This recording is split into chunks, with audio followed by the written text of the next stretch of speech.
Morning. Good morning to all of you car smiths out there. Car smiths, the automotive answer guys. Hey, good morning. I'm going to get this shared out and we'll get started here in just a second. I think for a lot of you, especially you franchise dealers, I think you're going to find this extremely informative today. Let's get this going here really quick and we'll get this started. Let's out to just a few.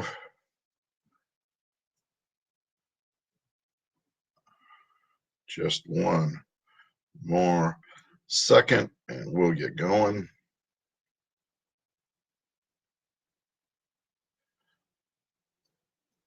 There we go. Good morning to all of you car smiths. Glad to have you out here. I see a couple of you jumped in. I'm not sure really who they are. Drop a comment, say hi to me. I'll say hi to you. But we're going to get going this morning. So here's my question today, and this is really the topic for today's discussion. Do you have a game plan, or are you just drawing in the dirt? I heard this analogy the other day, and thought it was really kind of interesting. So for those of you who are guys, you probably played a little bit of kind of sandlot football, you know, the kind where all the guys in the neighborhood just kind of get together and they decide they're going to play a little football, right? Maybe it's touch, maybe it's tackle, who knows, depends on your area. But anyhow, we kind of sided up, we kind of divided into teams, but then guys get down here and they start drawing pictures in the dirt. You're going to go out here and you're going to do this pattern and you go over here and I'll throw it here, right? And that's the way we kind of game planned. That's the kind of way we just planned for that play. We did it as we went. We made it up as we were going, but that was our game plan.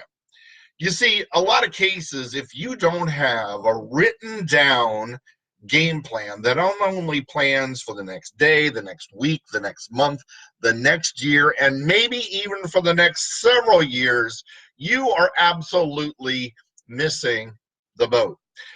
If you don't start planning now to where you want to take your store to be within the next 5 years, if you haven't got that game plan already in place, then you're missing out on the boat. So today we're going to talk about game plans. We're going to talk about what you need to have in mind, things you need to start thinking of, and how you're going to get there. So hopefully I'm going to give you a lot to think about. And if you need, we got one more Saturday between now and the end of the year. We've got right now 10 days before year end, right? We've got 10 days before we get to the end of the year. We've got one more Saturday. We'll talk about it some more. If you have some questions you'd like addressed, if you have thoughts you'd like taken care of, send me a message and I'll be glad to address that in next Saturday. If you want to even put it into here, if we get a chance to do it today, we'll do it today. Okay? So right now, what we have to try to do is we have to start looking at our game plan. Where do you want to be? What is your high-end goal? And where do you want to take your store in the next 5 years? Now, in that, we can kind of break it down, but we have to start breaking down really a lot of other components. Now, maybe your goal is on volume, right? You have a certain volume you want to hit. So many vehicles per month you want to be selling. And some of it's going to vary based on seasonality, but there's a lot of pieces that have to come into place for you to start achieving those goals. For instance, one of the things we have to start taking a look at is based upon your goals for volume for your store, both new and used. Do you have the facility?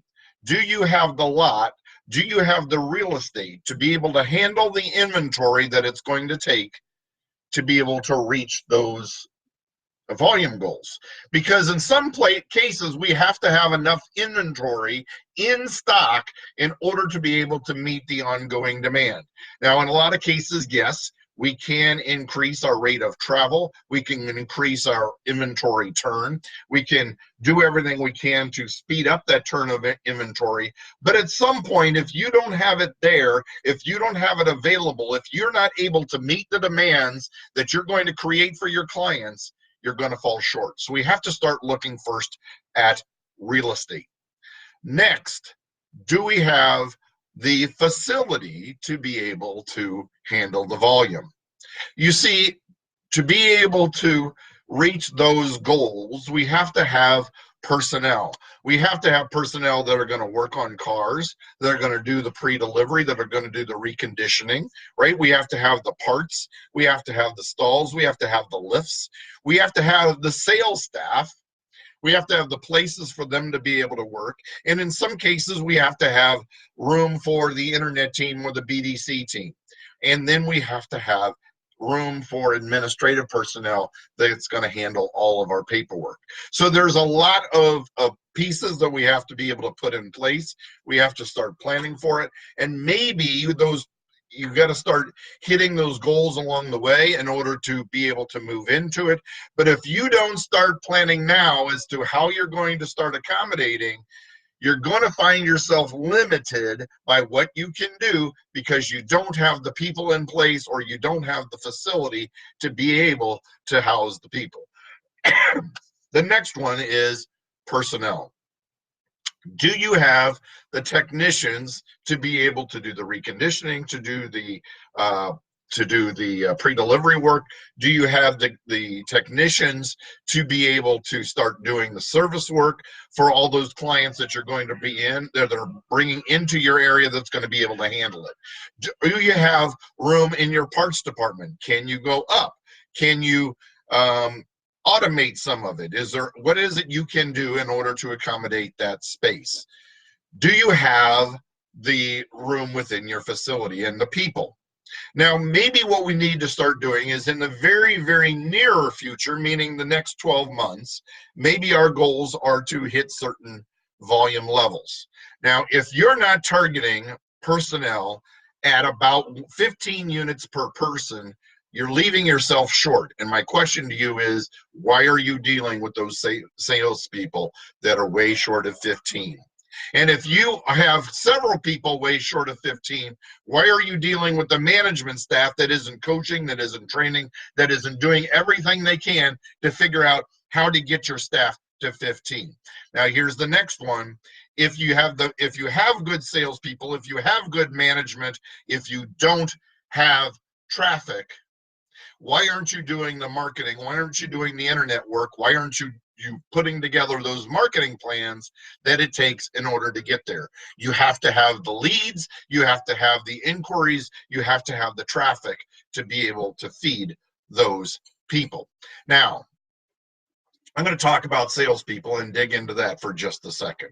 You see, if you have got a recruiting plan that is, as I need them, I am going to go out and get them. As I need them, I'm going to advertise for them. I'm going to look for them. And you're going to, if you want to hire 4, you're going to bring in, actually, if you need 4, you're actually going to bring in 6 to 8 and see what sticks. You are already setting yourself up for failure. You need to have an ongoing 12-month recruiting plan that is going to be able to look at the cream of the crop. Now, here's the next one. To get to certain volume levels, you have to look at the way that you are structuring your deals. Do you have a strong F&I program in place? Do you have a strong business process? If you are not looking, $1,200 a copy will not cut it anymore. You need to be looking at an average of $1,500 to $1,800 per copy on the back end in order to get there. And with that, you can start being more aggressive. You can start bringing in more business. You can start putting more money into used cars that will also then create more inventory. And it becomes a fantastic growth process, but you need to start hitting those targets in your F&I department. If you don't have the training in place in order to start getting there, if you're not training your staff Well, I'm not an F&I trainer. Let me know. I can put you in touch with the right people. I have contact with several of them. Let me know who you are, what your goals are. I will place you with the right people. All right. So you need to start looking at $1,500 to $1,800 a copy in your F&I department in order to get there. Right. Now, and we need to start looking at 15 units per person in order to get there. Now, in doing your forecasting, in doing your budgeting, we need to do a little reverse engineering. In order to be able to create enough traffic to be able to hit those, we need to be looking at about a 10% close in your internet department. 10% of the lead volume that you receive in, you are going to convert into deliveries. Now, some internet lead providers are going to be higher. Some of them are going to be lower. You need to not only look at what traffic they can create for you, you need to look at not just leads. You need to look at quality of leads. You need to look at what stage in the sales funnel they are. Because in many cases, we can look at lead providers that can give us a lot of leads, but those clients may be 90 days out. You see, according to J.D. Powers, the average consumer today is in the market from the time he starts thinking, is it time for me to buy a car? He is in the market for 99 days before he drives over the curb with a new vehicle. Now, in that, he's going to do a lot of shopping. He's going to look at what his car is worth. He's going to start comparing one vehicle versus another. He's going to look at OEM sites. He's going to look at a lot of other third-party sites in order to get there. But my friends, if your entire marketing focus is on building up your website, if you're not looking at third parties also, if you're not doing everything you can to build your website and work with third parties, you're missing the boat. Those third parties are there because the average consumer does not trust us as the car dealer. And it doesn't matter how fantastic your website is, just because you create a great mousetrap doesn't mean you're going to attract that mouse. You have to be able to look at third parties in order to be able to bring in the business that you want to bring in. So there's a lot of pieces in place. We have to be able to create the leads, to create the traffic, to create the traffic on our showroom floor that will create the closes that get you to 15 units per person. Lots of pieces in place. Next, can you start building your inventory with your OEM in order to create the volume that you need to be able to do?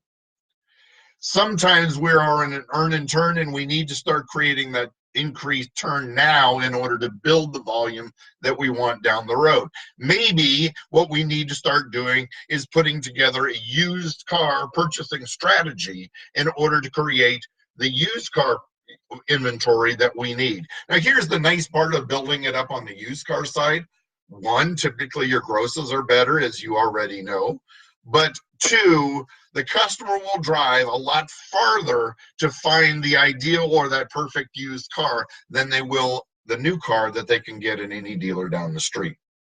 They will keep driving in order to get there. Now, if your deals are so fantastic that they are going to try at their local dealer, but they're not going to get there because you are still lower, because you have built such a fantastic back end, then you can create that new car traffic too. But you will find that you have to have much more inventory in order to feed your new car volume than you do used. You can turn your used cars a lot faster. Now, there's the flip side too. You can also get factory assistance on your floor plan when it's in new. So sometimes having that balance is an important thing to be able to look at. Can you create the traffic? Do you have all of the personnel in place? Now, here's the next question. Do you have the technology, not only for your sales, not only for your BDC, not only for your office, not only for your managers, but do you have the technology in place for your sales personnel in order to start hitting those goals as well? Start investing in your team, start investing in yourself. This is an investment. It is not an expense. You will create the volume, the traffic, the gross profits in order to start paying for them very quickly when you start feeding into your staff. The other thing you'll start doing, the more you provide technology to your staff, the more they can start marketing themselves, which means they're also marketing for you. Yes, video is important in today's market. We're going to talk about that some more, as well as a lot more in how to start game planning for 2020 next week on Brad Smith, your original car smith. Thanks for being here today. I look forward to seeing you next Saturday at 9 a.m. Eastern, right here on Brad Smith, your original car smith. Have a fantastic day. Go out there and be awesome. Turn that metal. Sell, sell, sell like, well, you know the last word. We'll see you then. Bye now.